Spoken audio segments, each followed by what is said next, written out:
जमीन पर गिरते ही जूही की आह निकल जाती है। वो गुस्से से उठकर खड़ी होती है और किरण की तरफ पलटकर बोलती है, आखिर मैंने ऐसा क्या किया है जो आप मेरे साथ ऐसा कर रही है? ओह, तो तुम्हें अभी पता नहीं है तुमने क्या किया है? किरण ने गुस्से से कहा, हाँ बिल्कुल, पहले मेरी गलती बताए, आप ऐसा व्यवहार मेरे साथ नहीं सकती हैं, वरना मैं नमन को इस बारे में सब बता दूंगी कि आप मेरे साथ उसके न होने पर क्या क्या करती हैं। जूही ने उन्हें घूरकर देखते हुए कहा, तू क्या उसे बताएगी? बताऊंगी तो मैं, जो तूने मेरे घर का और मेरे बेटे का हॉल किया है, इसलिए ही वो तुझे घर में लाया था। किरण ने गुस्से से गुर्राते हुए कहा। उनकी बात सुनकर एक पल के लिए जूही घबरा गई, लेकिन उसने जल्द ही खुद को संभाल लिया, क्योंकि उसे नहीं लगा था कि आहान कुछ बोल सकता है। तभी बाहर से कदमों को आवाज आने लगी। सीढ़ियों के पीछे छिपी आरजू की गैंग बोली, आरजू, अभी तक कुछ हुआ क्यों नहीं? सब्र रखो दोस्तों, बस भाई को आहान को देखने दो, उसके बाद इस जूही की हालत खराब होगी, क्योंकि भाई आहान के लिए कुछ ज्यादा ही ओवर प्रोटेक्टिव है। आरजू ने हल्की मुस्कान के साथ कहा। घर के अंदर कदम रखते ही नमन गिरते गिरते बचा। उसकी नजरें नीचे की तरफ झुक गई, उसने चारों तरफ नजरें घुमाकर देखा। पूरे फर्श पर आटा गिरा हुआ था। वो संभल कर चलते हुए हॉल में आया। मॉम, ये सब क्या है? पूरे फर्श पर ये सब क्या गिरा हुआ है? नमन ने किरण को देखकर सवाल किया। मुझसे कुछ मत पूछो, अपनी होने वाली बीवी से पूछो, जिसने इस घर का हॉल खराब कर दिया है। किरण ने गुस्से से कहा और सोफे पर जाकर बैठ गई। नमन ने एक नजर उन्हें देखा, फिर एक तरफ खड़ी जूही को देखा जो गुस्से से मुंह फेर कर खड़ी थी। तभी आहान वहां आया, उसके सर पर पट्टी बंध चुकी थी। आहान को देखते ही नमन और जूही हैरान हो गए। आहान, ये तेरे सर पर पट्टी कैसी? तुझे चोट लगी है? नमन ने उसके पास जाकर घबरा कर पूछा। जूही अब घबराने लगी थी, उसे नहीं पता था कि अब क्या होगा। उसने तो बस आहान को थोड़ा सबक सिखाया था, लेकिन ये तो कुछ ज्यादा ही लग रहा था। आहान ने रोनी सूरत बनाकर उसे देखा और फिर उससे दूर हटकर किरण के पास जाकर उसके गले लग गया। नमन से रहा नहीं गया, वो भी किरण के पास आया और बोला, मॉम बताए ना, आहान को चोट कैसे लगी? क्या उसे दर्द हो रहा? आपने डॉक्टर को बुलाया? ये सब ड्रामा करने की जरूरत नहीं है, जैसे तुझे आहान की बड़ी फिक्र है। ये सब तेरी इस गर्लफ्रेंड की वजह से हुआ है। अगर आज आहान को ज्यादा चोट लगती तो मैं इसकी जान के लेती। किरण ने गुस्से से कहा और आहान का हाथ पकड़कर वहां से ले गई। नमन ने कसकर मुट्ठी बना ली थी, उसने नहीं सोचा था कि जूही इस तरह से बदला ले सकती थी। नमन गुस्से से जूही की तरफ मुड़ा। इस वक्त उसकी आंखें लाल थी, वो ठंडी नजरों से जूही को देख रहा था। तुमने आहान के साथ क्या किया? मैंने तुमसे कहा था कि तुम्हें सबका दिल जीतना है, लेकिन तुमने मेरी बात नहीं मानी। अब मुझे अफसोस हो रहा है कि मैं तुम्हें इस घर में क्यों लाया। आहान मेरा भाई है, बचपन से उसे सारी तकलीफों से बचाकर रखा था और तुमने आते ही उससे बदला ले लिया। अगर उसने तुम्हारे साथ कुछ किया था तो मुझे बताती, मैं उससे बात करता। अभी वो बच्चा ही तो है। तुमने हद पार कर दी, अब मुझसे दूर रहना, कुछ वक्त के लिए मुझे अपनी शक्ल भी मत दिखाना। नमन जूही को घूरकर बोला और वहां से चला गया।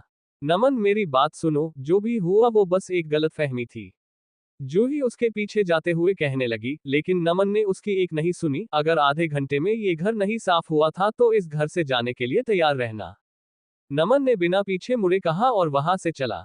जूही बस खाली आंखों से उसे जाते हुए देखती रही। तभी कुछ तालियों की आवाज उसके पीछे से आई। वो मुड़ी, सामने आरजू और उसकी पूरी गैंग खड़ी हुई थी, जो मुस्कुराते हुए उसे ही देख रही थी। आज का सीन देखकर मजा ही आ गया, रॉकी ने दांत दिखाते हुए कहा। हाँ सही कहा, अब हमें कुछ और देखने की जरूरत नहीं, साहिल ने भी हंसते हुए कहा। जूही उन्हें देखकर दांत पीसते हुए बोली, ओह, तो ये सब तुम लोगों ने किया? हाँ बिल्कुल हमने किया, सूरज ने चाहते हुए कहा।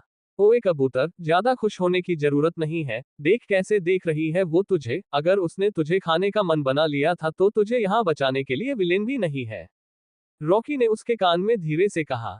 सूरज डर कर रॉकी के पीछे जा छुपा, वो सच में डर चुका था। रॉकी उसे देखकर हल्के से मुस्कुरा दिया। ज्यादा खुश मत हो, वो बस मुझसे नाराज है, देखना कल वो खुद मेरे पास आएगा, जूही ने इतराते हुए कहा। सभी लोग उसे देखकर हंसने लगे। लगता है कुछ लोगों ने काफी गलतफहमी पाल रखी है, काया ने मुंह बनाकर कहा। अच्छा अब हम चलते हैं आरजू, रात हो चुकी है, कल कॉलेज में मिलेंगे, साहिल ने कहा। आरजू ने सर हिला दिया, सभी उसे बाय कर चले गए। आरजू उन्हें बाहर तक छोड़कर अंदर आई तो देखा जूही पूरे फर्श पर पोछा मार रही थी। आरजू उसके पास आए और झुककर बोली, कभी तुमने मुझे मेरी औकात बताई थी, आज तुम्हें तुम्हारी औकात पता चली, इस घर में तुम यहाँ काम कर रहे नौकर से भी गई गुजरी हो।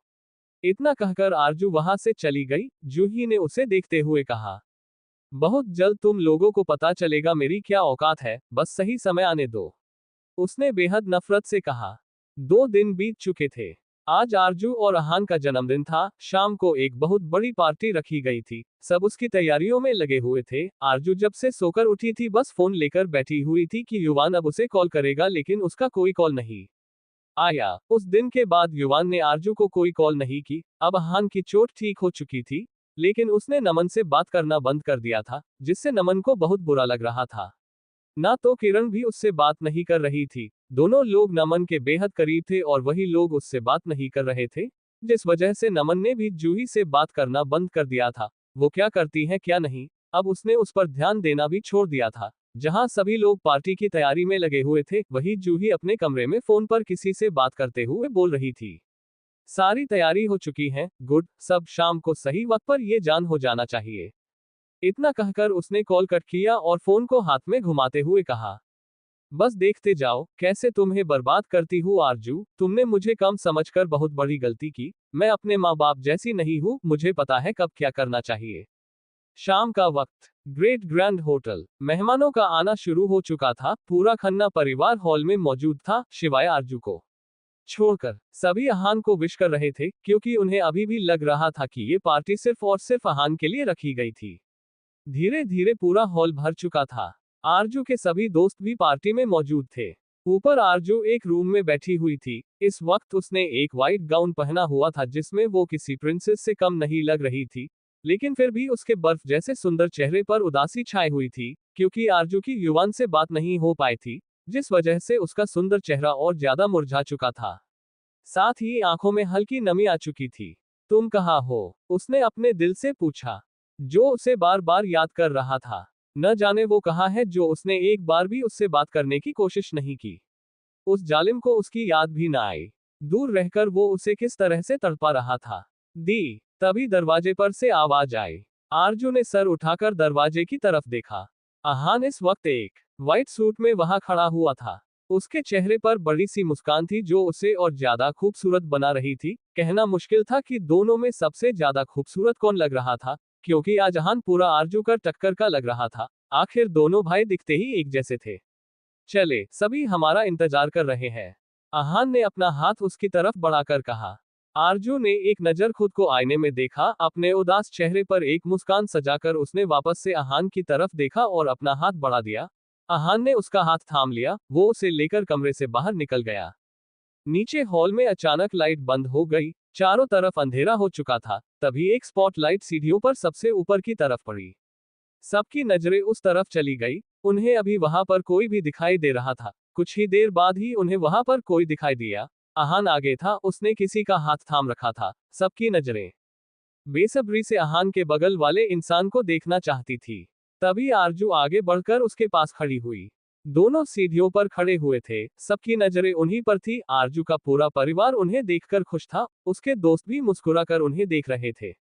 अहान ने आरजू का हाथ थाम रखा था। वो उसे लेकर नीचे आने लगा। सबको नजरें उन पर से हटी नहीं रही थी। दोनों किसी राज्य के राजकुमार और राजकुमारी लग रहे थे। जैसे जैसे वो नीचे आ रहे थे, सभी जानने को उत्सुक थे कि ये लड़की कौन है।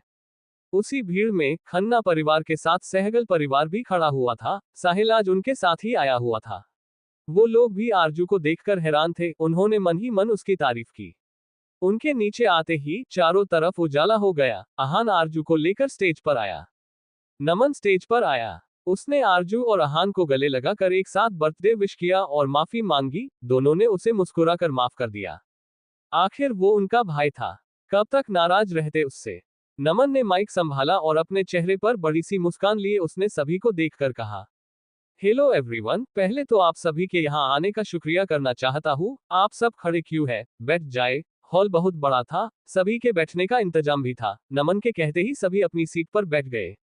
नमन ने आगे कहना शुरू किया, जानता हूँ सबके मन में बहुत सवाल होंगे, कौन है ये लड़की और यहाँ क्यों है, लेकिन ये जवाब आप सबको मैं नहीं दूंगा, कोई और देगा। मेरे बड़े पापा मिस्टर संजय खन्ना। संजय अपना नाम सुनते ही खड़े हुए और स्टेज की तरफ बढ़ गए। आरजू को कुछ समझ नहीं आ रहा था कि ये क्या हो रहा था, उसे इस बारे में पता क्यों नहीं था। उसे तो लग रहा था बस बर्थडे सेलिब्रेट होगा, लेकिन ये सब क्या था। संजय ने स्टेज पर आकर नमन से माइक लिया, फिर चलते हुए आरजू और अहान के पास आए। उनके पास खड़े होकर उन्होंने सबकी तरफ देखते हुए कहा, ये मेरी बेटी आरजू है, मैं आप सभी को इससे मिलवाना चाहता हूँ। अपने सर पर संजय का हाथ देखकर आरजू एकटक उनकी तरफ देखने लगी। संजय की बात सुनकर चारों तरफ बातें होने लगी थी, सभी अपने में लगे हुए थे। तभी संजय ने आगे बोलना शुरू किया, मेरी बेटी बचपन में खो चुकी थी, अब मुझे वापस मिली है। ये मेरी बेटी आरजू संजय खन्ना है। उनकी बात सुनकर चारों तरफ शांति फैली हुई थी। अचानक तालियों की आवाज सुनाई देने लगी। आरजू नम आंखों से उन्हें देखे जा रही थी। आज उसे उन्होंने अपनी बेटी को सबके सामने स्वीकार किया था और साथ ही उसे उसका नाम अपने नाम के साथ जोड़ा भी था। आरजू को अपने अंदर इस खुशी का एहसास हो रहा था, लेकिन आंखों में नमी थी। होठों से शब्द नहीं निकल पा रहे थे। आवाज की दिशा में सभी देखने लगे। एक आदमी अपने चेहरे पर भद्दी मुस्कान लिए खड़ा हुआ था। नमन और मिस्टर खन्ना उसे गुस्से से देखने लगे। वही आरजू का चेहरा डर से पीला पड़ गया था। ये वही आदमी था जिसने आरजू को पाने का ख्वाब देखा था जब मिस्टर गुप्ता ने उसे बेचने की कोशिश की थी, लेकिन किंग के वहां होने पर उन्होंने कुछ नहीं कहा था। लेकिन आज वो यहाँ मौजूद नहीं था। जब तक वो आएगा तब तक वो इस लड़की का खेल खत्म कर चुका होगा। आदमी चालाकियत से मुस्कुरा दिया। उसकी बात सुनकर वहां मौजूद सभी के चेहरे पर सवाल दिखने लगे थे। सभी जानना चाहते थे कि सच्चाई क्या थी। मैंने सही कहा ना मिस्टर खन्ना? आदमी ने वैसे ही मुस्कुराते हुए कहा। राव, मिस्टर खन्ना ने गुस्से से कहा। वो उसे अपनी आंखों से ही वार्न कर रहे थे कि अगर उन्होंने आगे कुछ कहा तो उनके लिए अच्छा नहीं होगा। देखो सभी लोग, जिस औरत से इन्होंने आज तक शादी नहीं की थी, उसकी बेटी नाजायज ही तो हुई। क्या मैंने कुछ गलत कहा?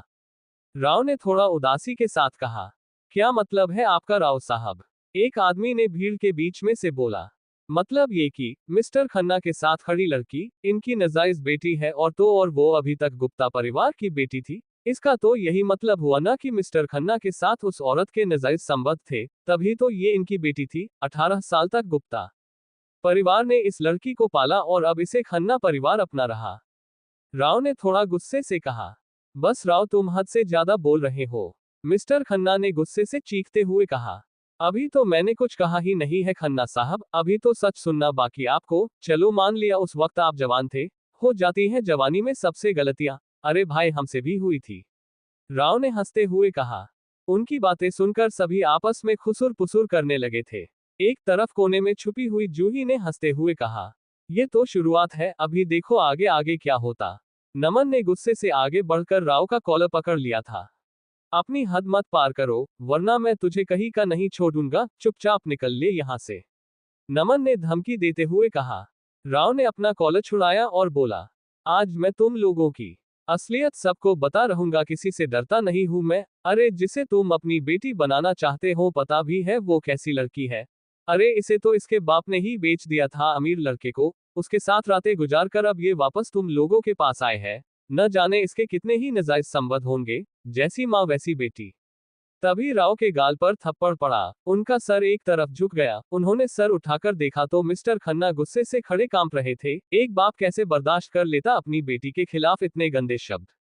वही आरजू ने ये सब सुनकर अपनी आंखें बंद कर ली, फिर भी आंसू उसके गालों पर बहकर आ चुके थे। आज उसे इन लोगों ने क्या बना दिया था?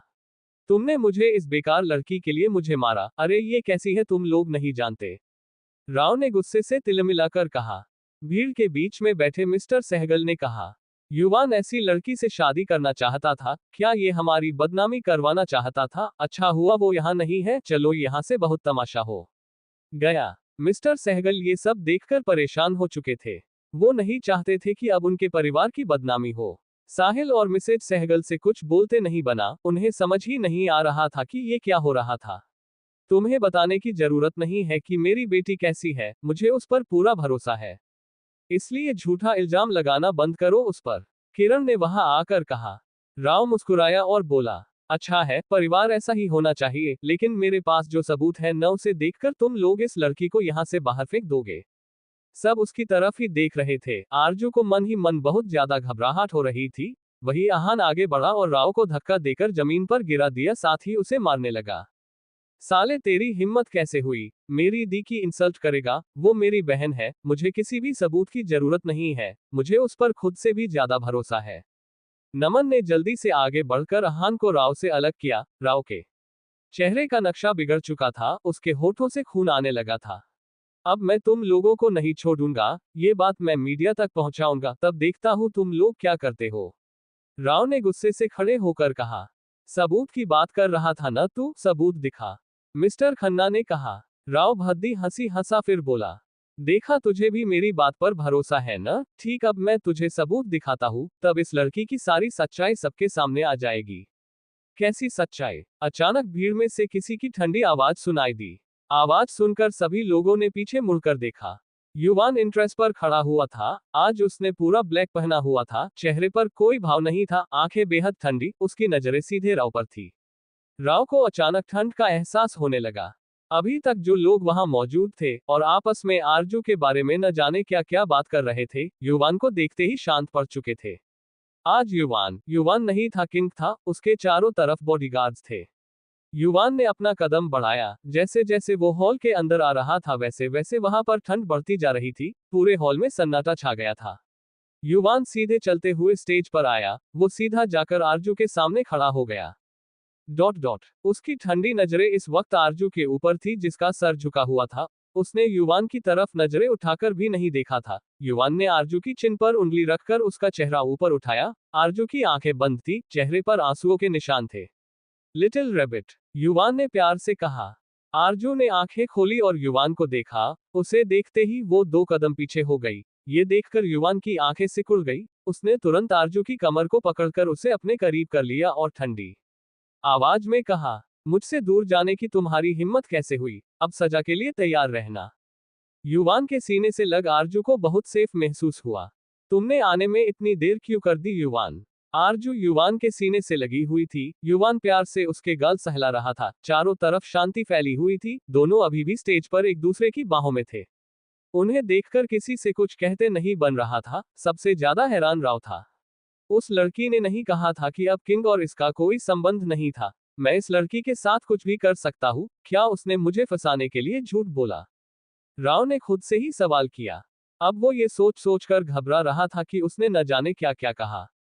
अगर युवान ने उसका एक मात्र भी सुना होगा तो उसकी खैर नहीं, लेकिन जल्द ही उसे जूही की कही ये बात याद आई कि उसके पास कुछ सबूत है जिनमें से ये साबित हो जाएगा कि आरजू का किसी के साथ अफेयर्स चल रहा था। सबूत देखते ही युवान आरजू को खुद से अलग कर देगा, फिर उसके पास मौका होगा कि वो आरजू को अपना बना सके। जो काम वो तब नहीं कर पाएगा वो अब करेगा। ये सोच उसके चेहरे पर वापस से मक्कारी भरी मुस्कान आ गई। आरजू के सभी दोस्त कुछ देर के लिए डर गए थे। वो उसका सपोर्ट करना चाहते थे, लेकिन उन्हें विलेन ने कुछ भी कहने से रोक रखा था। लेकिन युवान को देखकर उन्होंने राहत की सांस ली। खन्ना परिवार भी युवान को वहां देखकर काफी खुश था, क्योंकि एक वही था जो आरजू को हर सिचुएशन में संभाल सकता था। लेकिन मिस्टर सहगल का गुस्से से मुंह फूला हुआ था। जब से युवान यहाँ आया था और आते ही आरजू के पास जाना, ये साबित कर रहा था कि आरजू उसके लिए क्या है। लेकिन फिर भी मिस्टर सहगल को काफी गुस्सा आ रहा था।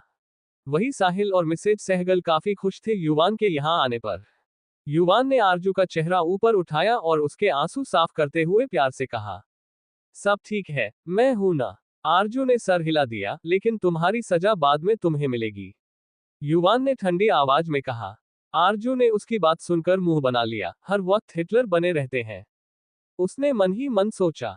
युवान आरजू को लेकर उसी सोफे पर बैठ गया जहां कुछ देर पहले आहान और आरजू बैठे हुए थे। आरजू का सर युवान के सीने से लगा हुआ था। देखने पर लग रहा था कि किंग और क्वीन साथ बैठे हुए थे। उनकी जोड़ी देखने में बहुत प्यारी लग रही थी। किसी की नजर न लगे, किरण ने उनकी बलाइयां लेते हुए कहा।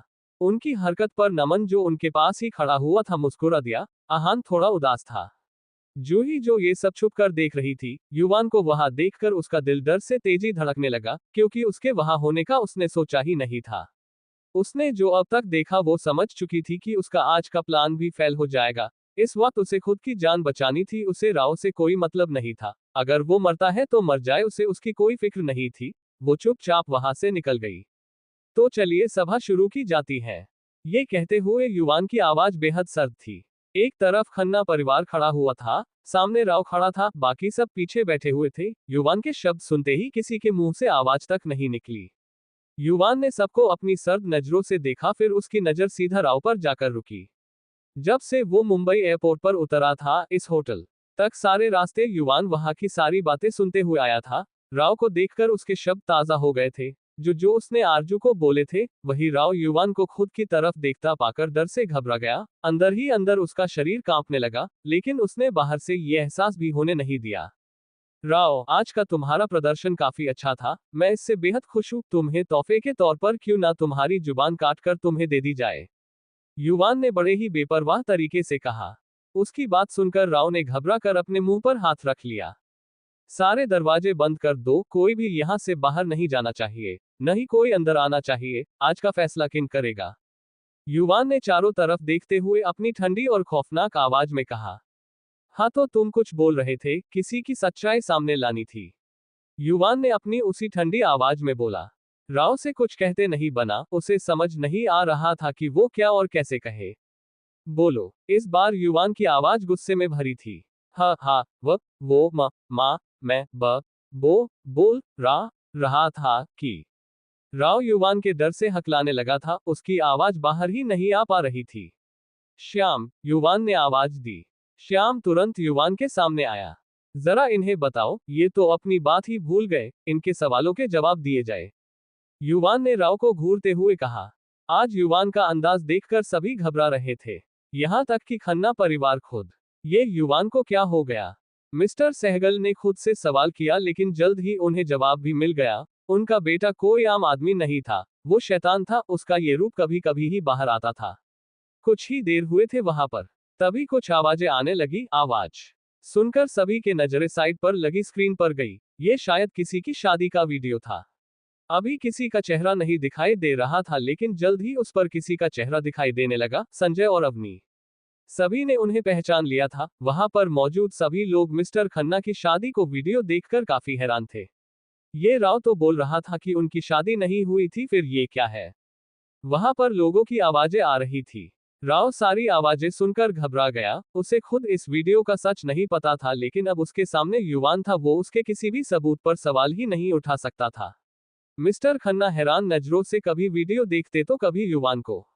ये वीडियो यहाँ कैसे, उन्हें खुद यकीन नहीं हो रहा था। खन्ना परिवार भी बहुत शौक था। संजय, ये सब क्या है, दादाजी की कठोर आवाज आई। ये सच है डैड, लेकिन संजय ने कहना चाहा, तभी श्याम की आवाज आई। ये सच है मिस्टर खन्ना, इसे ढूंढने में हमें काफी वक्त लगा। आपने तो सारे सबूत मिटा दिए थे, लेकिन फिर भी हमें ये आपके एक दोस्त से मिल गया था। डैड, मैं आपको ये सब बाद में बताऊंगा, पहले इस राव से निपट लिया जाए, मिस्टर खन्ना ने कहा। दादाजी की को उनकी बात सही लगी, इसलिए उन्होंने आगे कुछ नहीं कहा। हाँ तो राव, सबूत मिल गया। मेरी बेटी नाजायज नहीं है, वो मेरा खून है, मेरी बेटी है, संजय ने उसे घूरते हुए कहा। ठीक है, मान लिया वो आपका खून है, लेकिन मेरे पास भी कुछ सबूत है, जरा उन्हें भी देख लीजिए, शायद तब आपकी आंखों में लगा पट्टा उतर जाए, राव ने गुस्से से कहा। उसे अभी भी वही बात करता देखकर संजय ने नमे सर हिला दिया। सबूत दिखाया जाए, युवान ने बेफिक्री से कहा। राव खुश हो गया, उसे लगा युवान सच में सबूत देखना चाहता था। राव ने एक पेनड्राइव श्याम को दे दी। श्याम ने वो पेनड्राइव टीवी पर लगाई। कुछ ही देर में वहां पर कुछ फोटो आने लगी। एक में आरजू किसी कार में बैठ रही थी, एक में आरजू किसी के गले लगे हुए थे, एक में आरजू किसी लड़के को किस कर रही थी। ऐसी बहुत सी तस्वीरें थी, सभी बिना भाव उन्हें देख रहे थे। राव मुस्कुराकर आरजू को देख रहा था, जो एक टक टीवी स्क्रीन को देख रही थी। तभी उसमें एक फोटो आई। ये वैसे ही फोटो थी जिसमें आरजू कार में बैठ रही थी। अब फोटो बड़ी थी, वहां पर मौजूद लोग साफ साफ देख पा रहे थे कि उस कार में युवान बैठा था। ऐसी तस्वीरें आती गई, हर तस्वीर में आरजू युवान के साथ थी। आरजू ये सब देखकर मुस्कुरा दी। राव सदमे में था, उसे नहीं पता था ये कैसे हो गया। सारी तस्वीरें देखकर उसे चक्कर आने लगे थे। मुझे लगता है कि मिस्टर राव की सारी गलतफहमी दूर हो गई होगी, युवान ने एक एक शब्द पर जोर देकर कहा। उसके शब्द वार्निंग से भरे हुए थे।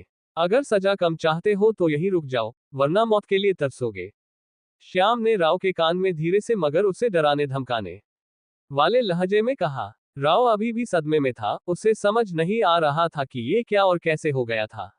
उसने तो पूरी प्लानिंग की थी, फिर ये सब उल्टा कैसे हो गया? उसने अपनी नजरें चारों तरफ घुमाई, लेकिन वो जिस इंसान को देखना चाहता था वो वहां पर था ही नहीं। उसने घबराई हुई नजरों से युवान की तरफ देखा जो उसे ही देख रहा था। उसकी नजरें ऐसी थी कि वो उसे अभी जान से मार देगा। राव के माथे पर पसीना आ चुका था। श्याम आगे आया और राव को एक नजर देखकर सभी से बोला, जैसा कि आप सबने देखा, ये साबित हो चुका है कि आरजू खन्ना परिवार की बेटी है। गुप्ता परिवार ने उन्हें सिर्फ पाला है, बाकी उनका उस परिवार से कोई संबंध नहीं था। इन सारी फोटोज से ये साबित होता है कि आरजू मेरे बॉस किंग के साथ काफी समय से रिलेशन में थी, जिन्हें यहाँ पर कुछ और ही रूप देकर दिखाया गया था। क्या अभी भी किसी को कोई गलतफहमी है तो वो अभी बता सकता है। श्याम की बात सुनकर सब लोग बोलने लगे, नहीं, हमें कोई दिक्कत नहीं है। ये राव की गलती है जो ये हम लोगों के मन में गलतफहमी पैदा करना चाहता है। हमें तो आपकी बताई सारी बातों पर भरोसा है। सब लोग राव पर ही इल्जाम लगाने लगे। ये देखकर युवान का चेहरा थोड़ा नॉर्मल हुआ। उन सभी की बात सुनकर राव हैरान था, वही मिस्टर सहगल भी काफी हैरान थे। उन्हें समझ आ रहा था कि ये सब उनके बेटे की वजह से हुआ था, जिसने एकदम से बाजी पलट दी थी। कुछ देर बाद सब कुछ शांत हो चुका था। मिस्टर खन्ना ने राव को वहां से बाहर निकाल दिया था। अब वो कोई भी तमाशा नहीं चाहते थे। सब कुछ ठीक हो चुका था। नमन स्टेज पर आया और युवान से बोला, क्या हम उसे शुरू करें? युवान ने सर हिला दिया। नमन मुस्कुराया और बोला, तो आज ये पार्टी किस लिए रखी गई थी ये तो सबको पता चल गया, लेकिन एक और वजह है इस पार्टी को रखने की।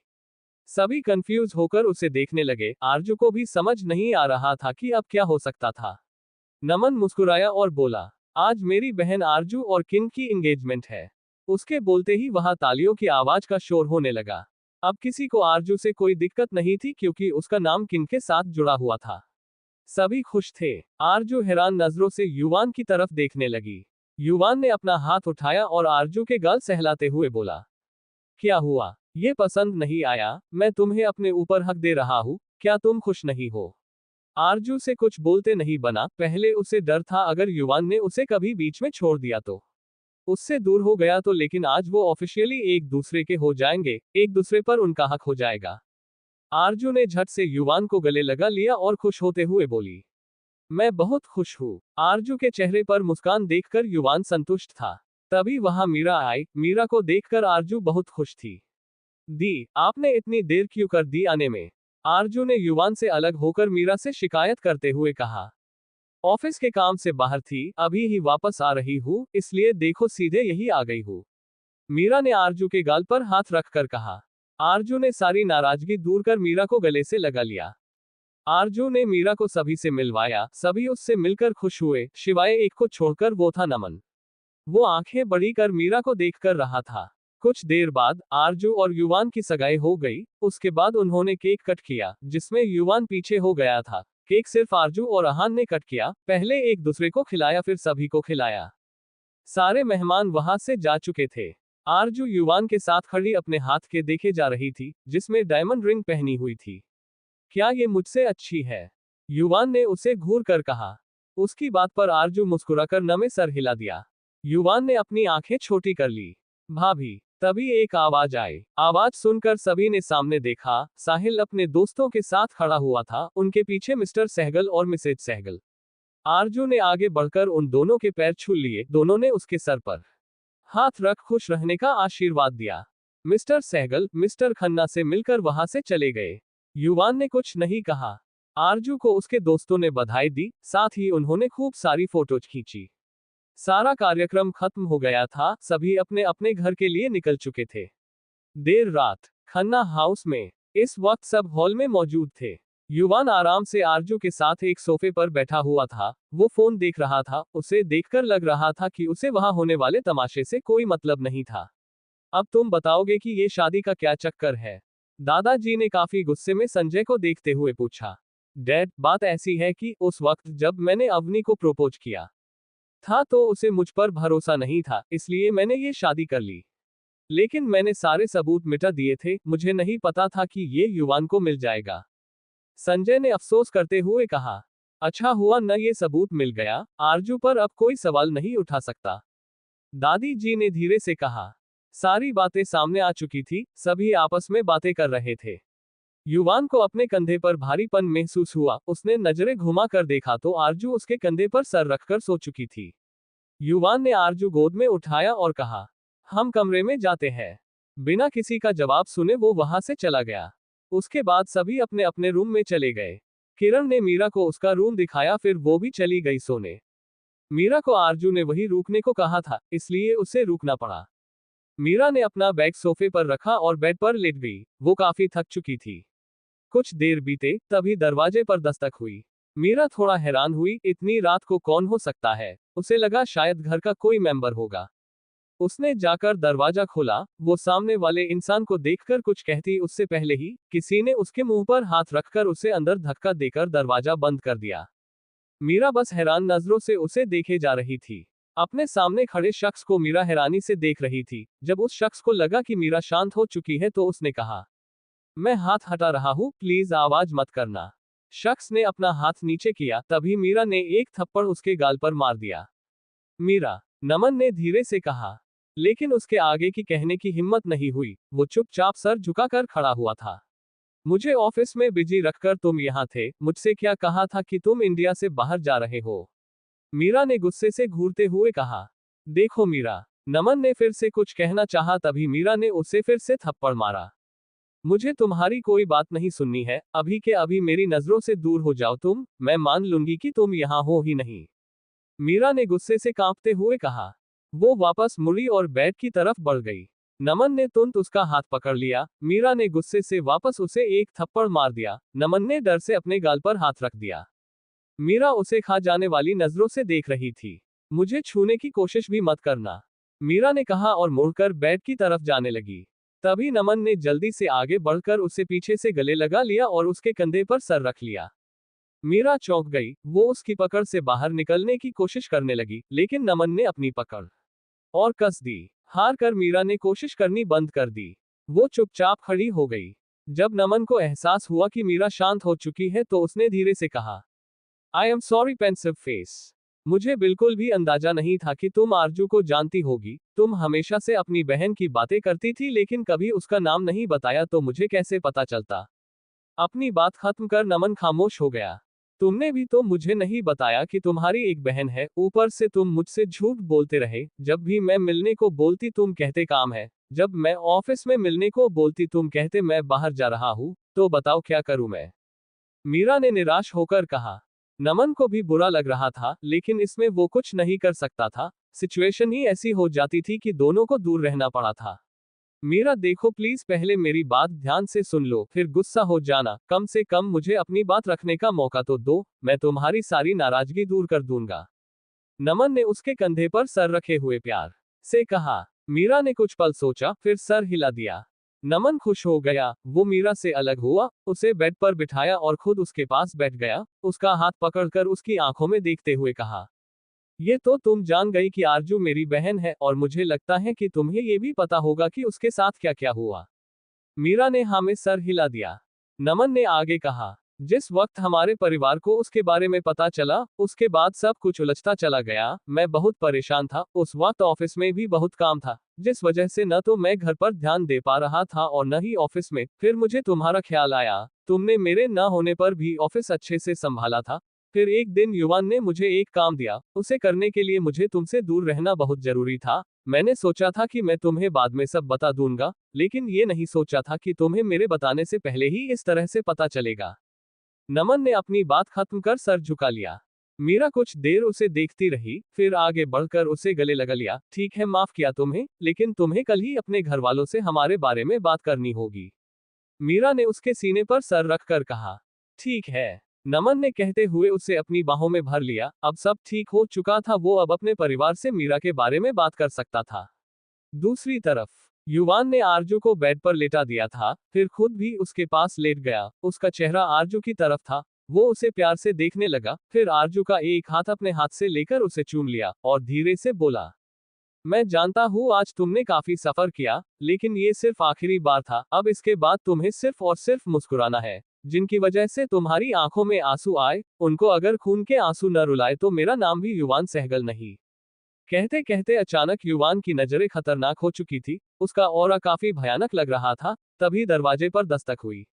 युवान ने आरजू की तरफ देखा, फिर खड़ा हुआ, जाकर दरवाजा खोला। सामने आहान सर झुकाकर खड़ा हुआ था। युवान उसे अपनी आंखें छोटी कर घूरने लगा। आहान ने सर उठाकर देखा। युवान को देखकर वो थोड़ा घबरा गया, लेकिन फिर हिम्मत करके बोला, क्या मैं आज दी के साथ सो सकता हूँ? ये पूछते हुए वो काफी मासूम लग रहा था। युवान ने उसे घूरा, फिर पीछे मुड़कर आरजू की तरफ देखा जो काफी आराम से सो रही थी, क्योंकि उसने अपनी सारी फिक्र युवान को दे दी थी। ठीक है, युवान ने गहरी सांस लेकर कहा। वैसे भी उसे बाहर जाना था। अगर आहान आरजू के साथ रहता है तो ये और अच्छा रहेगा, क्योंकि आरजू उसके साथ खुश रहती थी। मेरे वापस आने तक तुम उसके साथ रुक सकते हो, युवान ने सर्द आवाज में कहा। आहान की आंखों में चमक आ गई। उसने खुश होकर जल्दी से हाँ में अपना सर हिलाया। युवान ने अपना हाथ उठाया और प्यार से उसके बालों में घुमा दिया, जिससे आहान को एक अपनेपन का एहसास हुआ। युवान वहां से चला गया। उसके जाते ही आहान मुस्कुराते हुए अंदर आया और दरवाजा बंद कर लिया। विला के बाहर श्याम कार से लगकर खड़ा हुआ था, तभी उसे युवान आता हुआ दिखाई दिया। श्याम ने जल्दी से कार का दरवाजा खोला। युवान अंदर बैठ गया। श्याम भी दरवाजा बंद कर आगे बैठ गया। ड्राइवर ने कार स्टार्ट कर आगे बढ़ा दी। वो दोनों कहाँ है? युवान ने काफी शांत होकर पूछा, क्योंकि वो अपने गुस्से को काफी कंट्रोल किए हुए था। बॉस, अपने बेस में। बॉस, अब उसका काम खत्म ही कर देना चाहिए, श्याम ने जल्दी से कहा। युवान ने कुछ नहीं कहा और सर पीछे टिकाकर आंखें बंद कर ली।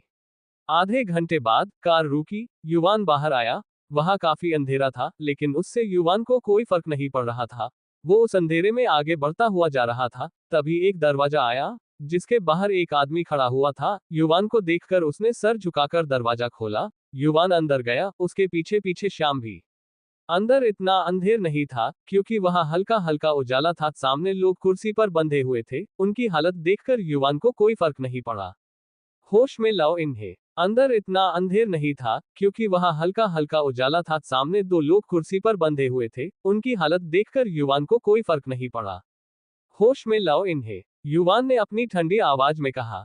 वहां खड़े दो गार्ड्स ने युवान का ऑर्डर मिलते ही जल्द ही उन पर पानी डाला, जिससे दोनों को होश आया। दोनों ने हड़बड़ाते हुए अपनी आंखें खोली। कुछ पल लगा उन्हें ये समझने में वो कहाँ थे, कैसी लगी ये जगह। एक आवाज उन दोनों के कानों से टकराए। दोनों ने जल्द से नजरें उठाकर सामने की तरफ देखा। युवान उनके सामने एक चेयर पर राजा की तरह बैठा हुआ था। उसे देखते ही दोनों की आंखें डर से फैल गई। जल्द ही उन्हें अपनी स्थिति का आभास हो गया। सबसे ज्यादा जूही घबराई हुई थी। उसे याद आया जब वो होटल से बाहर आई थी, तभी किसी ने उसके सर पर वार कर दिया था, जिससे वो वही बेहोश होकर गिर गई थी। अब उसे समझ आया कि ये सब युवान ने करवाया था। राव ने घबराते हुए कहा, किंग, मुझे जाने दीजिए, मेरी इसमें कोई गलती नहीं है। मैंने जो किया वो सिर्फ इस लड़की के कहने पर किया। मेरी आपसे कोई दुश्मनी नहीं है। राव की बात सुनकर युवान ने कोई रिएक्ट नहीं किया। वो चुप ही रहा। उसके उलट जूही राव पर चिल्लाते हुए बोली, क्या कहा तुमने? ये सब मेरे कहने पर किया। मैंने सिर्फ तुम्हें ऑफर दिया, उसे करना तुम्हारी मर्जी थी। वो कौन था जो आरजू को पाना चाहता था? वो कौन था जो आरजू के साथ रातें गुजरना चाहता था? जैसे जैसे जूही बोल रही थी, युवान की मुट्ठी कसती जा रही थी। जूही की बात सुनकर राव काफी ज्यादा घबरा चुका था। ये लड़की, इतना झूठ मत बोलो। वो तुम थी जो मेरे पास आई थी। अगर मैं तुम्हारी मदद नहीं करता तो तुमने आरजू के साथ कुछ और ही करने का प्लान बना रखा था। उसे किडनैप कर उसे कुछ लड़कों के हवाले करने वाली थी, जो उसका बहुत बुरा हाल करते। राव की बात सुनकर जूही काफी ज्यादा घबरा चुकी थी। दोनों एक दूसरे की पोल खोलने में लगे हुए थे। एक दूसरे के सारे राज दोनों ने धीरे धीरे कर युवान के सामने उगल दिया, सिर्फ और सिर्फ खुद को बचाने के लिए। अचानक युवान उठा। उसने झटके से राव के मुंह पर चाकू से वार कर दिया। राव की एक तेज चीख उस कमरे में गूंज गई। उसके हाथ बंधे होने की वजह से वो अपने मुंह पर हाथ भी नहीं रख पा रहा था।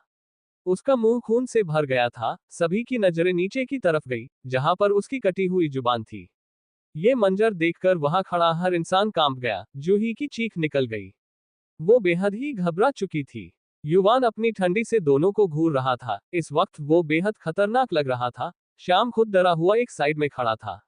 युवान ने दोनों को देखते हुए अपनी सर्द आवाज में कहा, तुम लोगों ने मेरे सब्र को बहुत आजमाया, लेकिन मेरे भी सब्र की एक हद है जो खत्म हो चुकी है। जिस दिन मैं आरजू को अपने साथ ले गया था, क्या तुझे नहीं पता था कि वो किससे जुड़ी हुई थी? फिर भी तूने ऐसा करना का सोचा, कोई मेरी चीज पर आंख उठाई कर देखे मुझे वो बर्दाश्त नहीं। फिर तो तूने उस इंसान को हाथ लगाने के बारे में सोचा जो मेरे दिल में है, वो मेरी जान बन चुकी है। युवान बहुत ज्यादा गुस्से में था, दोनों के अपनी सारी हदें पार कर दी थी। युवान ने गार्ड्स को देखा, उसकी नजर को महसूस गार्ड्स तुरंत हरकत में आए और राव को वहां ले जा चुके थे। अब उसके साथ क्या होगा, ये तो भगवान ही बता सकता था। युवान ने अब अपनी नजरें जूही की तरफ की, वो डरी हुई नजरों से उसे देख रही थी। युवान हल्के से मुस्कुराया, इस वक्त वो किसी डेविल से कम नहीं लग रहा था। तुझे पता है तेरे भाई के साथ क्या किया था मैंने? युवान ने अपनी डरावनी आवाज कहा। जूही वैसे ही कांप रही थी, और अब युवान की बात सुनकर वो और ज्यादा डरने लगी। चलो बता देता हूँ, उसको लड़कों के साथ सोने के लिए मजबूर किया था। ये कहकर युवान ने अपने हाथ में पकड़ा चाकू जूही की गर्दन पर रख दिया। जूही ये सुनकर बहुत ज्यादा शौक थी, किसी लड़के के लिए ये मरने से भी ज्यादा भयानक था। क्या तेरे साथ भी वही करूं? युवान ने अपनी डरावनी आवाज में कहा। जूही की आंखों से आंसू बह निकले, वो ना में सर हिलाने लगी। तेरे परिवार की मौत मेरे ही हाथों लिखी थी। तेरा भाई पागलपन बर्दाश्त नहीं कर पाया, खुद ही मर गया। तेरे बाप के पास वक्त नहीं था, 2 दिन भूखा रखा, अपने आप मर गया। बची तेरी माँ, अभी वो आजाद है, लेकिन ज्यादा देर के लिए नहीं, क्योंकि मैं चाहता हूँ वो अपनी बची हुई जिंदगी जेल में बिताए।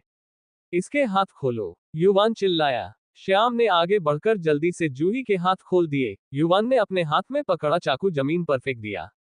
फिर वो जूही की तरफ देखकर बोला, चल तू लड़की है तो मैं तुझे 2 रास्ते देता हूँ, तू कोई एक चुन ले अपनी मौत के लिए।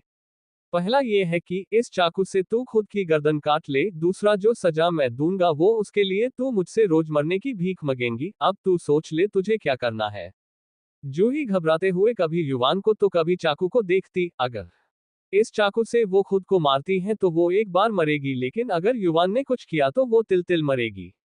जूही ने तुरंत चाकू उठा लिया और अपनी गर्दन पर रख दिया। उसने आंखें बंद की और वो चाकू चला दिया, लेकिन युवान ने उसे रोक दिया और कहा, इतनी जल्दी भी नहीं है, अभी तो बहुत वक्त है। युवान खड़ा हुआ और मुस्कुराते हुए वहां से बाहर निकल गया।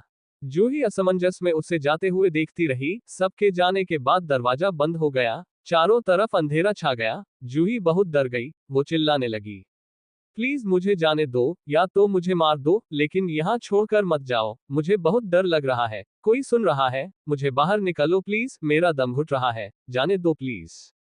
वो चिल्लाती रही, लेकिन उसकी सुनने वाला कोई नहीं था। युवान ने अपने आदमियों को सख्त ऑर्डर दिया कि कोई भी दरवाजा नहीं खोलेगा। इसके बाद वो वहां से चला गया। जूही अंदर से चिल्लाती रही, कुछ वक्त बाद उसकी आवाजें आनी बंद हो गई। युवान वापस विला लौट आया था। जब वो कमरे में आया तो उसने देखा कि आरजू और अहान आराम से सो रहे थे। जहां आरजू ने उसके सर पर हाथ रखा हुआ था, वही अहान उसका हाथ पकड़े हुए था। दोनों इस वक्त बहुत मासूम लग रहे थे। दोनों के एक जैसे दिखने की वजह से दोनों साथ में सोते हुए बहुत अच्छे लग रहे थे। युवान ने अपने कपड़े चेंज किए, फिर वो आरजू की तरफ बेड पर लेट गया और उसे पीछे से अपनी बाहों में भर लिया। कुछ ही देर में वो चुका था। अगली सुबह पूरे मुंबई में ये खबर फैल चुकी थी, खन्ना परिवार की एक बेटी थी और वो किनकी मंगेतर भी थी। आज सारे न्यूज़पेपर में सिर्फ और सिर्फ उसके बारे में छपा था, लेकिन किसी को उनकी एक फोटो तक नहीं मिली। पूरा मुंबई इस बारे में बात कर रहा था। सहगल हाउस में मिस्टर सहगल चाय पी रहे थे, तभी वहां एक आदमी आया, उसके पीछे पीछे माया भी। उस आदमी ने टेबल पर न्यूज़पेपर को पटकते हुए कहा, ये सब क्या है मिस्टर सहगल? मिस्टर सहगल ने अपना चाय का कप नीचे रखा और कहा, मिस्टर कपूर, आप इतना हाइपर क्यों हो रहे हैं? हम बैठकर आराम से बात करते हैं ना। अब बात करने के लिए कुछ नहीं बचा। वो लड़की अब खन्ना परिवार की बेटी है, इसलिए ही आप इस शादी के लिए मान गए। लेकिन आपने मुझे जबान दी थी कि माया की शादी युवान से होगी। लेकिन अब क्या? पूरा मुंबई युवान की सगाई के बारे में बात कर रहा है। अब आप क्या कहना चाहते हैं? मिस्टर कपूर ने चिल्लाते हुए कहा। मिसेज कपूर भी वहां आ चुकी थी। उन्होंने बात संभालते हुए कहा, भाई साहब पहले आप बैठ जाए। माया बेटा आओ तुम भी बैठो। नहीं भाभी जी, हम यहाँ बैठने नहीं आए हैं, हमें हमारे सवालों के जवाब चाहिए। मिस्टर कपूर ने गुस्से से ऊंची आवाज में चिल्ला कर कहा, जिससे मिसेज सहगल थोड़ा घबरा गई। मिस्टर सहगल ने गहरी सांस ली और खड़े हुए। वो चलकर आगे आए और मिस्टर कपूर के सामने खड़े होकर शांत आवाज में कहा, लेकिन उनके शब्द काफी कठोर थे, अगर युवान ने किसी और को पसंद किया है तो उसमें आपकी बेटी की गलती है, जो वो उसे अपने जाल में नहीं फंसा पाए। अगर वो युवान के दिल में अपने लिए जगह नहीं बना पाए तो ये उसकी हार है। उसका इतना खूबसूरत होना बेकार है। माया मिस्टर सहगल के शब्दों को बर्दाश्त नहीं कर पाए, उसकी आंखों से आंसू बहने लगे। आपकी हिम्मत भी कैसे हुई मेरी बेटी के बारे में ऐसी बात करने की? मिस्टर कपूर ने माया को सीने से लगाते हुए कहा। वैसे ही जैसे आपने मेरी पत्नी से बात की, जैसे आपको मेरे शब्द पसंद नहीं आए, वैसे ही मुझे भी आपके शब्द पसंद नहीं आए। वो सहगल इंडस्ट्री की क्वीन है, आपको कोई हक नहीं बनता मेरी वाइफ से ऐसे बात करने का। मिस्टर सहगल ने काफी गुस्से से कहा, लेकिन उनकी आवाज अभी भी शांत थी, क्योंकि वो कोई तमाशा नहीं चाहते थे। मिस्टर कपूर कुछ नहीं बोल पाए, वो चुपचाप खड़े रहे। तभी मिस्टर सहगल ने उनके कंधे पर हाथ रखकर कहा, अब जो हो चुका है उसे बदला नहीं जा सकता है, लेकिन आप अपनी कंपनी को बचा सकते हैं। आप अच्छे से जानते हैं कि युवान क्या कर सकता है। आपकी बेटी को युवान को भूलना होगा, यही उसके लिए और आपके लिए अच्छा होगा, वरना उसे 1 मिनट भी नहीं लगेगा आपको बर्बाद करने में। इसे मेरी धमकी नहीं, एक बिजनेस पार्टनर की सलाह समझिएगा, क्योंकि मुझसे ज्यादा मेरे बेटे को कोई नहीं जानता। कभी कभी मैं खुद हैरान हो जाता हूँ उसकी हरकतों से। वो एक शैतान है, उससे दूर रहोगे तो सेफ रहोगे और तुम्हारी बेटी भी खुश रहेगी, वरना अंजाम तुम अच्छे से जानते हो। मिस्टर कपूर काफी घबरा गए थे, उन्होंने कहा, ठीक है, हम चलते हैं। जैसे ही वो जाने लगे, तभी मिस्टर सहगल ने कहा, अरे आपने तो माफी मांगी ही नहीं मेरी वाइफ से। मिस्टर कपूर रुक गए, उन्होंने मिसेज सहगल की तरफ देखा और हाथ जोड़कर कहा, मुझे माफ कर दीजिए भाभी जी। कोई बात नहीं भाई साहब, मिसेज सहगल ने कहा। मिस्टर कपूर माया को लेकर वहां से जा चुके थे। मिसेज सहगल मुस्कुराते हुए मिस्टर सहगल को देख रही थी। उन्हें खुद की तरफ मुस्कुराते हुए देखकर मिस्टर सहगल ने पूछा, क्या हुआ? देख रही हूँ, मेरा बेटा ऐसा क्यों है? क्योंकि वो अपने पिता जैसा है, उन्होंने हंसते हुए कहा। अच्छा, आप बहुत जानती है। उन्होंने मिसेज सहगल को गले लगा कर कहा, आप आज भी मेरी उतनी ही केयर करते हैं? मिसेज सहगल ने प्यार से पूछा। कोई शक, आप अभी भी उतनी ही खूबसूरत है जितनी पहले थी। आपको पहली नजर देखते ही हम अपना दिल हार चुके थे, मिस्टर सहगल ने प्यार से कहा। अच्छा जी, मिसेज सहगल ने मुस्कुराते हुए कहा। बिल्कुल, मिस्टर सहगल ने उनके माथे को चूमकर कहा। खन्ना हाउस। सभी लोग नाश्ता कर रहे थे शिवाय मीरा और नमन के। तभी आरजू ने चारों तरफ देखते हुए कहा, ये मीरा दी कहाँ है? बेटा मैं बुलाने गई थी, थोड़ा देर में आ रही है, किरण ने कहा। उनकी बात सुनकर आरजू ने सर हिला दिया। तभी दादाजी ने पूछा, ये जूही कहाँ है? कल से दिखाई नहीं दे रही है। अरे तुमने किस मनहूस का नाम ले लिया? अच्छा हुआ खुद चली गई ना, वरना उसे मैं खुद घर से निकाल देती, दादी माँ ने गुस्से से कहा। ये तो आपने सही कहा, अच्छा हुआ वो खुद चली गई, किरण ने भी उनका साथ देते हुए कहा। युवान चुपचाप खाना खा रहा था, उसका इन सब से कोई लेना देना नहीं था। आरजू अहान के साथ बैठी हुई थी। तभी अहान ने कहा, दी आज आप फिर मेरे साथ सोना? बिल्कुल भी नहीं, आरजू के कुछ बोलने से पहले युवान ने कहा। उसकी बात सुनकर आरजू सर नीचे कर मुस्कुरा दी, वही अहान का मुंह बन गया था। तभी युवान फोन बजा, वो सबको एक्सक्यूज मी बोलकर बात करने चला गया। सभी अपना नाश्ता कर लिविंग रूम में बैठे हुए थे। कुछ देर बाद वहां नमन आया, उसके साथ मीरा भी थी, वो उसके पीछे ही खड़ी थी। मॉम डैड, दादा दादी, बड़े पापा, मुझे आप सबसे कुछ बात करनी है, नमन ने सभी को देखते हुए कहा। सभी उसकी तरफ अजीब तरह से देखने लगे। तभी नमन ने मीरा का हाथ पकड़कर आगे किया और कहा, मैं मीरा से शादी से करना चाहता हूँ। उसके ये कहते ही सभी चौंक गए, सबसे ज्यादा आरजू। वो झटके से खड़ी हुई और बोली, बिल्कुल नहीं। नमन ने मीरा का हाथ पकड़कर आगे किया और कहा, मैं मीरा से शादी से करना चाहता हूँ। उसके ये कहते ही सभी चौंक गए, सबसे ज्यादा आरजू। वो झटके से खड़ी हुई और बोली, बिल्कुल नहीं। नमन और मीरा हैरान हो गए। तभी किरण ने नमन के गाल पर थप्पड़ मारते हुए कहा, बेशर्म, पहले तुझे उस चुड़ैल से शादी करनी थी और अब इस बच्ची से करनी है। आखिर तुझे क्या हो गया है? क्या तू किसी एक के लिए लॉयल हो सकता है? नमन को थप्पड़ पड़ते हुए देखकर मीरा ने अपने दोनों हाथ मुंह पर रख लिए, वो घबरा गई थी। तभी आरजू ने आगे आकर मीरा का हाथ पकड़कर कहा, दी, आप कैसे मान गई? माना ये मेरे भाई है, लेकिन इनमें बिल्कुल भी अक्ल नहीं है। ये बेवकूफ है। पहले इन्होंने कहा था कि इन्हें जूही से शादी करनी है, अब जूही भाग गई है तो इन्हें आपसे शादी करनी है। ये आपके लिए बेस्ट नहीं है। आरजू और अपनी माँ के बात सुनकर नमन की शक्ल अजीब हो गई, वो दोनों को घूरने लगा। वही मीरा को समझ नहीं आ रहा था कि ये क्या हो रहा था। देखो आरजू, मेरी बात सुनो, नमन और मैं 3 साल से साथ है। तो फिर ये जूही कहाँ से बीच में आ गई, और नमन जूही से क्यों शादी करना चाहेंगे? मीरा ने थोड़ा परेशान होकर कहा। क्या 3 साल? किरण बहुत ज्यादा हैरान हुई। सारे घरवाले नमन को गुस्से से घूरने लगे। वही नमन ने अपने बालों में हाथ फेरते हुए फीकी मुस्कान के साथ हकलाते हुए बोला, हाँ वो, मैं और मीरा साथ साथ थे। आहान जल्दी से आगे आया और खुश होकर उसे चिढ़ाते हुए बोला, नॉट बैड भाई, दो गर्लफ्रेंड, पहले मीरा दी फिर वो चुड़ैल जूही। चुप कर, जब देखो गलत टाइम पर ही बोलता है। नमन उस पर चिल्लाया। चाची, आहान ने रोनी सूरत बनाकर कहा। किरण ने आहान को गले लगाकर नमन पर चिल्लाते हुए कहा, उस पर क्यों चिल्ला रहा है, अपने कर्म देख, कल तक तुझे वो जूही पसंद थी, उसे इस घर में लाया और अब तुझे मीरा पसंद है। क्या नाटक लगा रखा है, हम तुझे बेवकूफ नजर आते हैं। सभी लोग नमन पर चिल्लाए जा रहे थे। मीरा को समझ नहीं आ रहा था कि आखिर हो क्या रहा है। बस करो आप सब, अचानक नमन ने चिल्लाकर कहा। सब चुप हो गए। तभी संजय ने कहा, नमन पूरी बात बताओ, आखिर बात है क्या? इस तरह आधी अधूरी बात सुनकर सबको गुस्सा आएगा ही। नमन ने लचारगी से सर हिला दिया। क्या हुआ? सब लोग खड़े क्यों है? युवान ने वहां आकर पूछा। युवान को देखकर नमन की आंखों में चमक आ गई। वो जल्दी से आगे बढ़ा और युवान के पास जाकर सभी को देखते हुए कहा, आपको सारी बातें जाननी है तो मेरे प्यारे जीजा जी से पूछो। जीजा जी सुनकर युवान नमन को देखने लगा। उसे खुद की तरफ देखता पाकर नमन ने मुंह बनाकर आगे कहा, आपकी वजह से यहाँ मेरी वोट लगी पड़ी है। पहले मैं इस घर का काबिल, होनहार और प्यारा बच्चा था, लेकिन अब मैं बेवकूफ, गधा और नालायक हूँ। मैं चाहता हूँ आप मेरी तरफ से इन्हें सारी सच्चाई बताए। सभी कंफ्यूज होकर उसकी बातें सुन रहे थे। आरजू आगे आए और युवान का हाथ पकड़कर बोली, युवान, क्या ऐसा कुछ है जो मुझे नहीं पता? क्या भाई जो बोल रहे हैं उसमें आप शामिल है? मैं शुरू से शामिल हूँ। युवान ने आरजू की आंखों में देखकर कहा।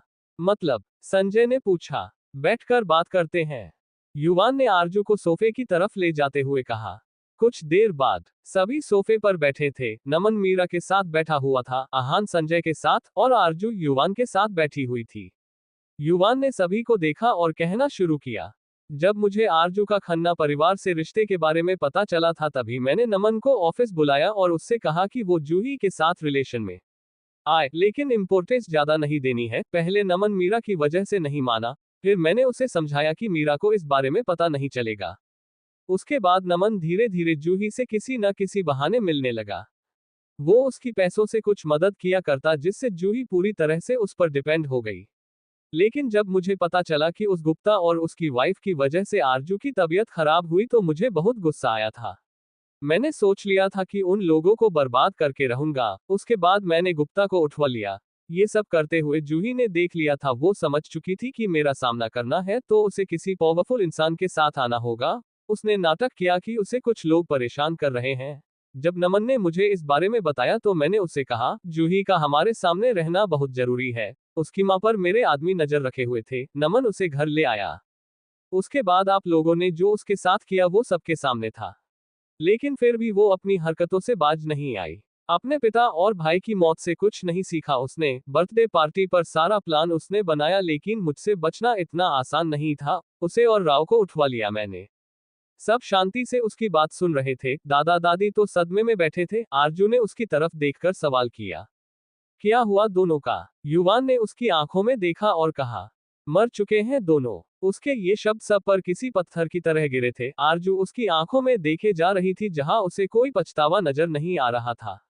युवान भावहीन उसकी आंखों में देख रहा था, शायद ये ढूंढने की कोशिश कर रहा था कि ये सब होने के बाद आरजू क्या सोचती है उसके बारे में। अचानक आरजू उसके सीने से लग गई और रोने लगी। सभी दोनों को देख रहे थे, किसी के पास कोई शब्द नहीं थे कहने को।